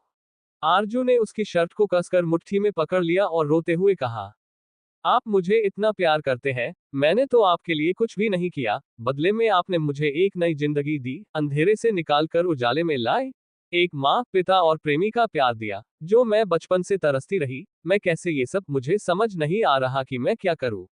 मैं शायद स्वार्थी हूँ, लोग मुझे यही कहेंगे कि मैंने आपका फायदा उठाया, लेकिन मैं आपसे सच में बहुत ज्यादा प्यार करती हूँ। युवान, प्लीज मुझे छोड़ना मत। आरजू की बात सुनकर युवान ने उसे अपनी बाहों में भर लिया। उसके दिल से बोझ हल्का हो गया। उसने आरजू के माथे पर किस करते हुए कहा, तुम्हें पता नहीं है मैं तुम्हारे लिए कितना पागल हूँ, मैं तुमसे दूरी बिल्कुल भी बर्दाश्त नहीं कर सकता हूँ, तो छोड़ने का सवाल ही नहीं उठता, और अगर तुमने मुझे छोड़ने के बारे में सोचा तो मैं तुम्हें अपनी दुनिया में कैद कर लूंगा। युवान की बात सुनकर आरजू को बहुत खुशी हुई, उसकी यही बातें, उस पर उसका हक जमाना उसे बहुत अच्छा लगता था। वहां बैठे हुए सभी लोगों की आंखों से आंसू थे। 3 महीने बीत चुके थे, खन्ना परिवार ने नमन और मीरा की सगाई कर दी थी। दोनों की शादी जल्द ही होने वाली थी। आरजू और युवान वापस अपने विला शिफ्ट हो गए। आरजू ने वापस से कॉलेज जाना शुरू कर दिया, उसके दोस्तों के साथ उसकी मस्ती जारी थी। युवान ने मिसेज गुप्ता को जेल में डलवा दिया था, पूरी जिंदगी अब उन्हें वही बितानी थी। आहान कभी आरजू के पास रहता था, कभी अपने घर। उसने आरजू का कॉलेज ज्वाइन कर लिया था, दोनों खूब मस्ती करते। सभी की जिंदगी अच्छी चल रही थी। सभी अपनी अपनी लाइफ में बिजी हो गए थे, सिवाय संजय खन्ना के। वो आज भी वही रुके हुए थे, पूरा दिन घर में रहना और अवनी से बातें करना। उन्होंने अब तो अपने कमरे से निकला ही बंद कर दिया था। वो आज भी आरजू की माफी का इंतजार कर रहे थे। क्या आरजू उन्हें माफ करेगी? 6 महीने बाद विला के एक बड़े से कमरे में आरजू युवान के सीने से लगकर सो रही थी। युवान उठ चुका था और वो उसे ही देख रहा था। तभी युवान का फोन बजने लगा। युवान ने जल्दी से अपना फोन उठाया, वो आरजू की नींद नहीं खराब करना चाहता था। हेलो किंग, क्या आप जल्दी से आरजू को लेकर सिटी हॉस्पिटल आ सकते हैं? उधर से नमन की घबराई हुई आवाज आई। क्या हुआ? युवान ने शांत आवाज में पूछा। बड़े पापा की अचानक तबीयत खराब हो गई है, हम उन्हें लेकर हॉस्पिटल आए हैं। नमन ने परेशान होकर कहा। ठीक है, हम आते हैं, युवान ने कहा और कॉल कट कर दी। उसने फिर आरजू की तरफ देखा, जो आराम से सो रही थी। उसने आरजू को जगाया। लिटिल रैबिट उठो। उसके आवाज देने पर आरजू कसमसाई, लेकिन उठी नहीं। युवान ने वापस से उसे जगाते हुए कहा, लिटिल रैबिट उठो, हमें हॉस्पिटल जाना है। हॉस्पिटल सुनकर आरजू ने अपनी आंखें खोली। हॉस्पिटल क्यों? उसने कंफ्यूज होकर सवाल किया। पहले जल्दी से रेडी हो जाओ, फिर बताता हूँ, युवान ने उठते हुए कहा। लगभग आधे घंटे बाद युवान आरजू को लेकर सिटी हॉस्पिटल पहुंचा। नमन से उसने पहले ही बात कर ली थी। युवान आरजू को लिए सीधे 7 फ्लोर पर आया। युवान को कुछ न बोलता देखकर आरजू थोड़ा घबराई हुई थी। उसने युवान का हाथ कसकर पकड़ा हुआ था। वो लोग चलते हुए आगे आते, तभी उन्हें एक वीआईपी वार्ड के बाहर पूरा खन्ना परिवार खड़ा हुआ था। युवान को आरजू को देखकर सभी की आंखें नम हो गई। आहान तुरंत ही आगे बढ़कर आरजू के गले लग गया। दी डैड, आहान इतना ही बोल पाया, क्योंकि वो इतना ज्यादा रो रहा था कि उससे बोला नहीं जा रहा था। आरजू खुद को ठगा सा महसूस कर रही थी। आरजू ने युवान की तरफ देखा, जो उसे ही देख रहा था। आरजू की आंखों में शिकायत थी, जैसे बोल रही हो, मुझे पहले क्यों नहीं बताया आपने? युवान ने कुछ नहीं कहा, वो सीधा नमन के पास आया। क्या कहा डॉक्टर ने? युवान ने सवाल किया। उन्हीं ने कहा कि हार्ट अटैक आया था, अभी उनकी कंडीशन काफी ज्यादा खराब है, कुछ कह नहीं सकते हैं, पहले भी एक बार हार्ट अटैक आ चुका है उन्हें। नमन ने उदास होकर कहा। युवान ने उसके कंधे पर हाथ रखा। नमन तुरंत उसके गले लग गया। आंसू उसकी आंखों से भी बह निकले। आरजू उन्हें ही देख रही थी। उसकी नजर एक तरफ खड़ी मीरा पर गई, जिसने साड़ी पहनी हुई थी। उनकी शादी को 3 महीने हो चुके थे। जब से उनकी शादी हुई थी, आरजू उसके बाद सबसे कम ही मिली थी। आज इतने वक्त बाद वो मीरा को देख रही थी। मीरा भी उसे ही देख रही थी। आरजू ने मीरा के ऊपर से नजरें हटाकर अपने दादा दादी की तरफ देखा, जो मायूस होकर एक तरफ बैठे हुए थे। उनके चेहरे पर अपने बेटे के लिए चिंता साफ साफ दिखाई दे रही थी। आरजू ने नजरें अपने चाचा चाची पर गई, वो भी परेशान बैठे हुए थे। आरजू ने आहान के सर पर हाथ रखकर उसे सहलाकर कहा, शांत हो जाओ आहान, उन्हें कुछ नहीं होगा। वो इस तरह से हमें छोड़कर नहीं जा सकते। आरजू की बात सुनकर आहान आरजू से अलग होकर उसे देखने लगा। आहान हैरान था आरजू को देखकर। सच में दी? उसने मासूमियत से पूछा। बिल्कुल, तुझे भरोसा है न मुझ पर? आरजू ने आहान के गाल पर हाथ रखकर कहा। आहान ने जल्दी से हाँ में सर हिला दिया। आरजू मुस्कुरा दी। फिर वो आगे बढ़कर नमन के पास आए। मुझे मिस्टर खन्ना से मिलना है, आरजू ने नमन को देखकर कहा। सभी उसकी तरफ देखने लगे। आरजू तुम, नमन ने आगे कहना चाहा, तभी आरजू ने उसे रोक दिया और बोली, क्या मैं उनसे मिल सकती हूँ? डॉक्टर की परमिशन लेनी होगी, क्योंकि बड़े पापा आईसीयू में एडमिट है, नमन ने तुरंत कहा। आरजू ने सर हिलाया। उसने युवान की तरफ देखा तो युवान उसे लेकर डॉक्टर के केबिन की तरफ बढ़ गया। केबिन में डॉक्टर मिस्टर खन्ना की रिपोर्ट पढ़ रहे थे। उन्होंने अपने सामने बैठे युवान और आरजू की तरफ देखा, फिर उन्होंने गहरी सांस लेकर कहा, डॉट डॉट डॉट उनकी कंडीशन काफी ज्यादा सीरियस है, उनकी पल्स बहुत धीमे चल रही है। इससे पहले भी वो एक बार मुझसे मिलने आए थे। उन्होंने मुझे बताया था कि उनके सीने में हल्का हल्का दर्द होता है। मैंने उन्हें समझाया था कि उन्हें ज्यादा से ज्यादा खुश रहने की कोशिश करे, सभी के साथ टाइम स्पेंड करे, अकेले न रहे, टेंशन न ले। मैंने उनकी दवाइयाँ चेंज की, उन्हें उनका ख्याल रखने को कहा। फिर भी उन्होंने मेरी बात नहीं मानी। उन्होंने घर में इस बारे में किसी को नहीं बताया। इस वजह से आज उनकी हालत ऐसी हो गई है जैसे वो जिंदगी से हार चुके हैं। अब उनकी जीने की इच्छा खत्म हो गई है। हमने उन्हें आईसीयू में रखा है। अगर उनकी पल्स रेट सही हो जाती है तो उनके बचने के चांसेस बहुत ज्यादा हो जाएंगे। आप उनसे मिलना चाहती है? हम आपको 10 मिनट दे सकते हैं, इससे ज्यादा वक्त हम नहीं दे सकते हैं। आरजू ने सारी बातें बहुत ध्यान से सुनी। उसका दिल तेजी से धड़क रहा था। मिस्टर खन्ना इतनी तकलीफ में थे, फिर भी उन्होंने किसी से कुछ भी नहीं कहा। क्या इसकी वजह वो थी? क्या उसकी वजह से ही उन्होंने किसी से बात नहीं की? आरजू के मन में काफी सारे सवाल उठ रहे थे, लेकिन उसे उनका जवाब नहीं पता था। आरजू वहां से उठकर बाहर निकल आई, क्योंकि उससे वहां और ज्यादा बैठा नहीं जा रहा था। आरजू के जाने के बाद डॉक्टर ने युवान की तरफ देखा तो युवान ने अपनी सर्द आवाज में कहा, अपना बेस्ट देना। इतना कहकर वो भी आरजू के पीछे पीछे बाहर निकल आया। आरजू केबिन से निकलकर मिस्टर खन्ना के वार्ड की तरफ जाने लगी, तभी उसके सामने मीरा आ गई। आरजू रुक गई और मीरा को देखने लगी। दोनों कुछ नहीं कहा। थोड़ी देर उनके बीच चुप्पी छाई हुई थी। दी, कैसी है आप? आरजू ने बात शुरू करने के लिए पूछा।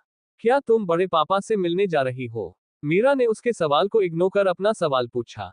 आरजू ने उसे देखा, फिर हाँ में सर हिलाया। तभी मीरा अपनी आवाज को कठोर कर आरजू से बोली, क्या मैं जान सकती हूँ जो उनसे मिलने जा रही है वो उनकी बेटी है या किनकी गर्लफ्रेंड? मीरा के सवाल पर आरजू थोड़ा हैरान हुई। ये कैसा सवाल है दी? बिल्कुल सही सवाल है। अगर उनसे मिलने उनकी बेटी जा रही है तो मैं उससे बिल्कुल भी नहीं रोकूंगी, लेकिन अगर उनसे मिलने किनकी गर्लफ्रेंड जा रही है तो मैं उसे जाने नहीं दूंगी। सब तुम्हारे जवाब पर निर्भर है। मीरा ने सर्द नजरों से उसे देखते हुए कहा। आप ऐसा क्यों कर रही है दी? आरजू ने उससे सवाल किया। क्योंकि मैंने उन्हें तुम्हारे लिए तड़पते हुए देखा है। रोज तुम्हारी और आंटी की फोटो से बात करते हैं, वो तुम्हारी तस्वीर को देखकर रोज माफी मांगते हैं। क्या तुम उनका ये वनवास नहीं खत्म कर सकती? क्या तुम उन्हें उनकी बेटी नहीं लौटा सकती? अगर वो आज मर जाएंगे तो क्या तब भी तुम उनसे ऐसे ही नफरत करोगी? मीरा ने गुस्से से कहा। दी, आरजू चीखी। उसके पीछे आ रहे युवान ने भी मीरा की बात सुनी। वो वहीं रुक गया। उसने बिल्कुल भी दोनों के बीच बोलने की कोशिश नहीं की। आरजू के दिमाग में मीरा के आखिरी शब्द गूंज रहे थे। उसका दिल और ज्यादा तेजी से धड़क रहा था। उसके सामने उसकी माँ का चेहरा घूमने लगा, जो उससे दूर जा रही थी। उसके माथे पर पसीना आने लगा। अब उसे मिस्टर खन्ना दिखाई देने लगे, जो उससे दूर जा रहे थे। उसकी आंखों के आगे अंधेरा छाने लगा। वो गिरती उससे पहले ही युवान ने आकर उसे संभाल लिया। आज के लिए आपने बहुत कर दिया मिसेज मीरा खन्ना, युवान ने गुस्से से कहा और आरजू को लेकर वहां से चला गया। मीरा परेशान सी वही खड़ी रह गई। वो ऐसा नहीं, बिल्कुल भी नहीं चाहती थी। कुछ देर बाद एक वार्ड में आरजू बेड पर लेटी हुई थी। उसके पास ही युवान बैठा हुआ था। तभी मीरा और नमन अंदर आए। सॉरी जीजू, हम ऐसा नहीं करना चाहते थे जिससे आरजू की ऐसी हालत हो। हम बस उसे ये एहसास कराना चाहते थे कि जिस नफरत को लिए वो बैठी हुई है, अगर वो इंसान ही नहीं रहेगा तो वो नफरत किससे करेगी? मीरा ने धीरे से कहा।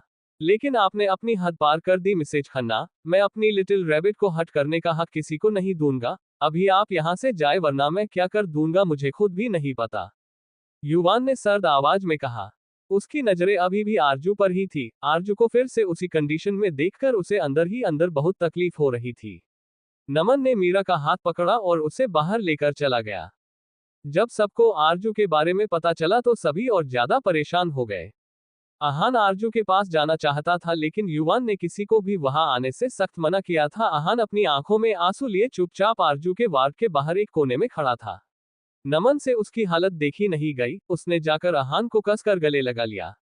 नमन का सहारा मिलते ही आहान एक बार फिर से रो पड़ा। उसे इस तरह से रोते देखकर सबकी आंखों से फिर से आंसू बह निकले।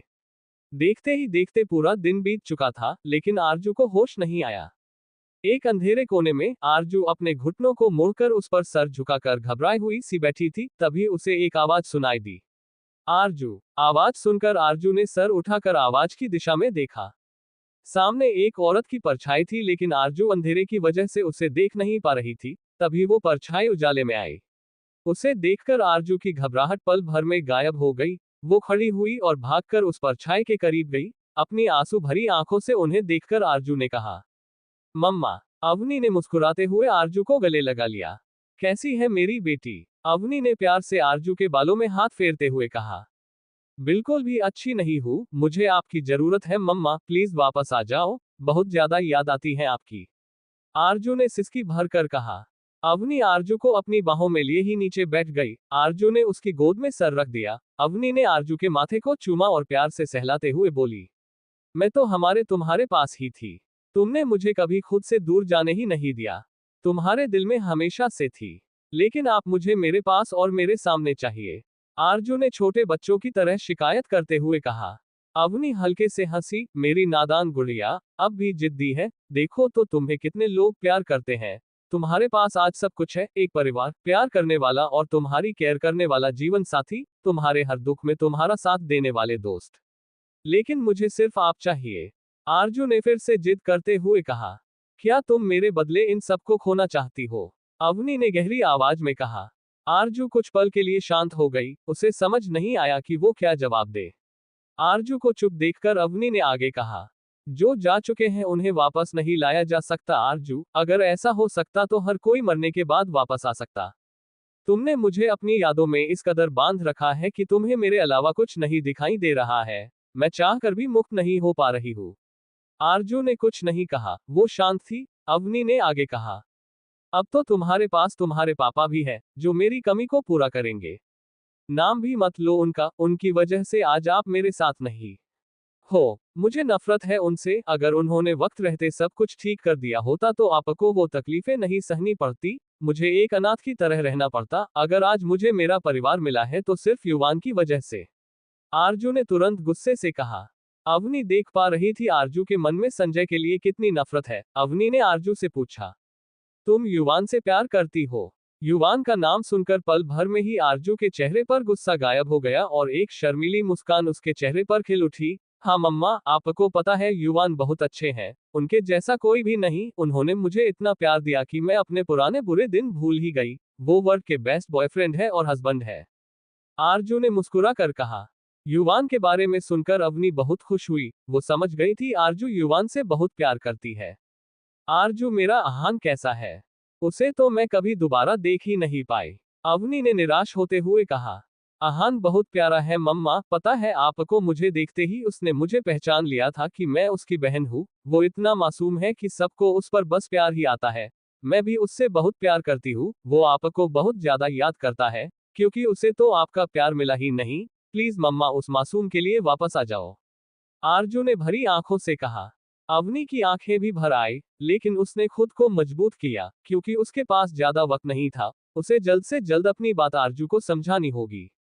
आरजू मेरी गुड़िया, मम्मा की बात ध्यान से सुनो, फिर तुम्हारा जो भी फैसला होगा मम्मा को मंजूर होगा।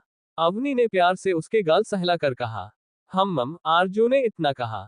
तुम्हें पता है बेटा, जब मैं और तेरे पापा एक साथ थे, हम दोनों बहुत खुश थे। जब मैं उनसे पहली बार मिली थी तभी उनसे प्यार कर बैठी थी। हम दोनों एक दूसरे से बहुत प्यार करते थे। हमारे साथ जो भी हुआ उसमें न तो तेरे पापा गलत थे और न ही मैं गलत था, तो समय हम दोनों की इतनी गलती थी कि हमने एक साथ बैठकर बात नहीं की, किसी और के जरिए काम किया, जिसका नतीजा ये निकला, हम दोनों एक दूसरे से बहुत दूर हो गए। हम दोनों अलग रहकर पहले ही बहुत सजा काट ली थी बेटा। अगर तेरे पापा सच में मुझसे प्यार ना करते तो आज वो किसी और से शादी करके खुश होते, भूल जाते हमेशा के लिए मुझे। लेकिन उन्होंने ऐसा नहीं किया, क्योंकि वो आज भी मुझसे बहुत प्यार करते हैं। वो कभी मुझे भूले ही नहीं थे और न ही कभी मैं उन्हें भूली थी। तुम्हें एक राज की बात बताऊं?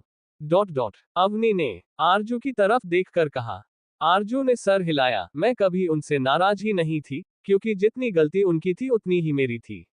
अगर वक्त रहते हम दोनों ही अपने रिश्ते को अहमियत देकर एक दूसरे से बात कर लेते तो आज हम सब एक साथ होते। तेरे पापा ने मुझसे भी ज्यादा तकलीफ सही है। इतने सारे लोगों के होते हुए भी वो अकेले हैं बेटा, उन्हें तेरी जरूरत है। कहीं ऐसा ना हो तू उन्हें मेरी तरह ही खो दे।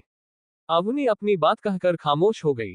आरजू ने सर उठाकर अवनी की तरफ देखा। मुझसे वादा करो, अपने पापा का ध्यान रखेगी, उन्हें कभी अकेला नहीं छोड़ूंगी, एक अच्छी बेटी बनोगी और अहान का ध्यान रखोगी।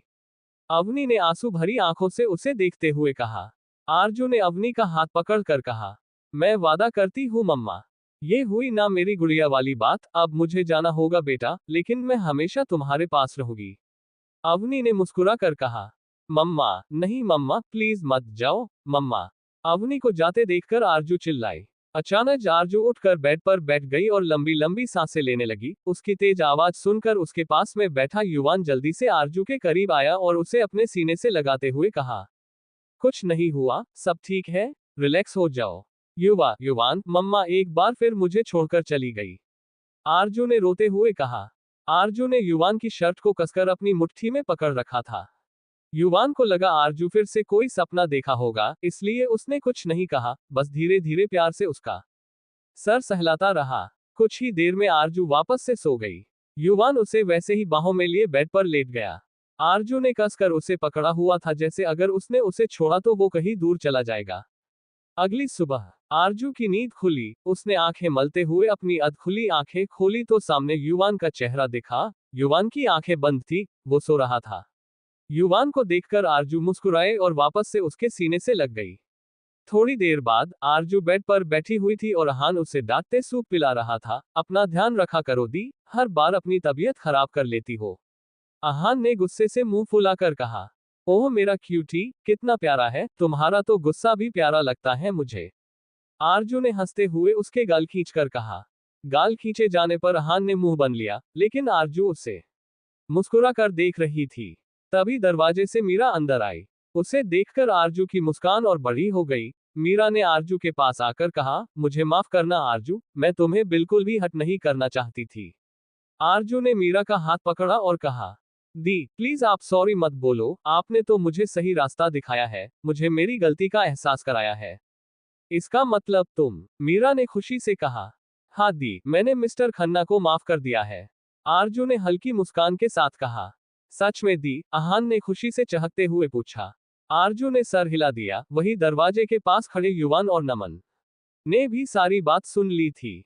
नमन के चेहरे पर मुस्कान थी, वहीं युवान बिना भाव ही वहां खड़ा था। मीरा की नजर उन पर गई तो वो चलकर उनके पास गई। नमन, आपने सुना आरजू ने क्या कहा? मीरा ने खुश होकर उससे पूछा। हाँ सुना भी और समझा भी, नमन ने आरजू की तरफ देखकर कहा।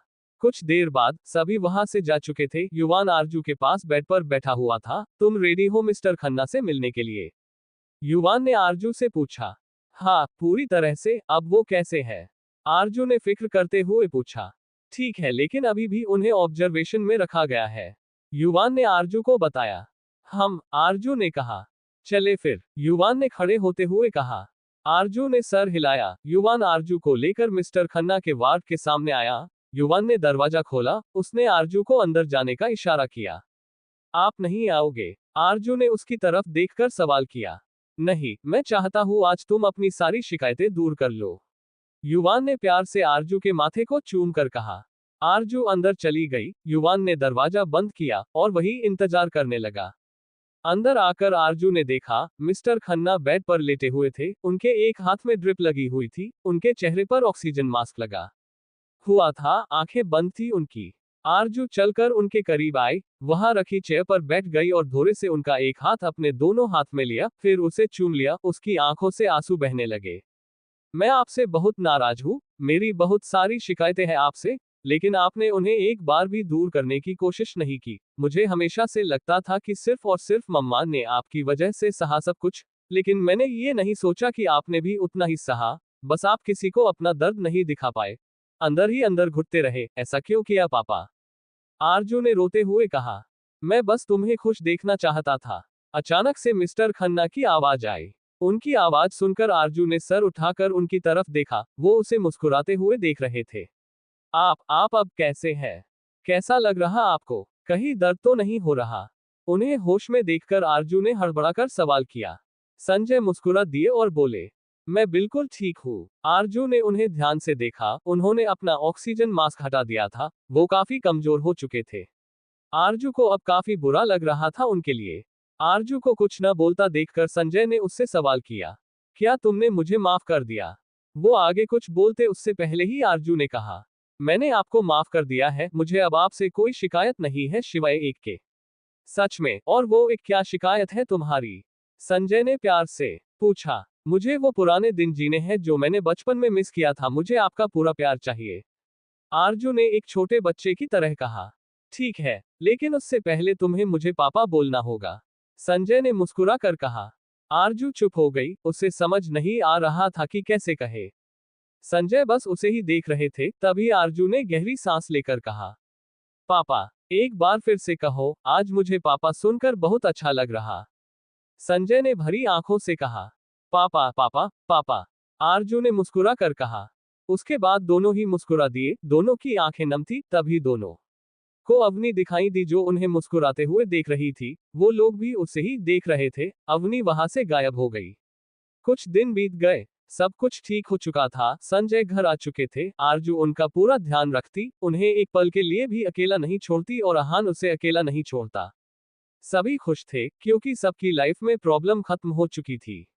आरजू के विला में न रहने की वजह से युवान अपना पूरा दिन ऑफिस में ही बिताता था, क्योंकि उसे घर जाना अच्छा नहीं लगता था। बहुत टाइम से दोनों ने साथ में वक्त भी नहीं बिताया था। युवान ने कोई शिकायत नहीं की, वो आरजू को समय दे रहा था, वो अपने परिवार के साथ अच्छे पल बिता सके। आरजू और संजय पूरा दिन एंजॉय करते, दादा दादी उन्हें देखकर काफी खुश थे। 3 महीने बाद आधी रात का वक्त था, युवान की कार विला के बाहर रुकी। वो कार से बाहर निकलकर विला के अंदर आया। वो काफी थका हुआ था, सीधे अपने कमरे में गया और बेड पर लेटते ही सो गया। उसे एहसास ही नहीं हुआ कि कमरे में उसके अलावा कोई और भी है। अगली सुबह युवान की नींद खुली, वो उठने को हुआ, तभी उसने अपने ऊपर भार महसूस किया। नजरें झुकाकर नीचे देखा तो आरजू किसी छोटे बच्चे की तरह उसके ऊपर सो रही थी। उसे अपने इतने करीब देखकर युवान की आंखों में चमक आ गई। उसने झट से आरजू को कमर से पकड़कर पलट दिया। अब आरजू नीचे और युवान उसके ऊपर था। झटके की वजह से आरजू की नींद भी खुल गई। उसने 2 दिन बार पलके झपकाते हुए आंखें खोली। युवान को देखकर वो मुस्कुरा दी। Good morning. आरजू ने अपनी बाहें उसके गले में डालकर प्यार से कहा, तुम कब आए वापस? युवान ने उसे देखते हुए सवाल किया। आ तो कल रात ही आ गई थी, आपको सरप्राइज देना चाहती थी, लेकिन आप तो आते ही सो गए, आरजू ने कहते हुए मुंह फुला लिया। युवान ने उसके होठों पर अंगूठे से रब करते हुए कहा, अभी भी देर नहीं हुई है, हम अपना काम अभी भी कर सकते हैं। ये बोलते ही उसने आरजू को बोलने का मौका दिए बिना ही उसके होठों को अपने होठों से बंद कर दिया। एक बार फिर दोनों अपने प्यार की गहराई में खो गए। दी एंड।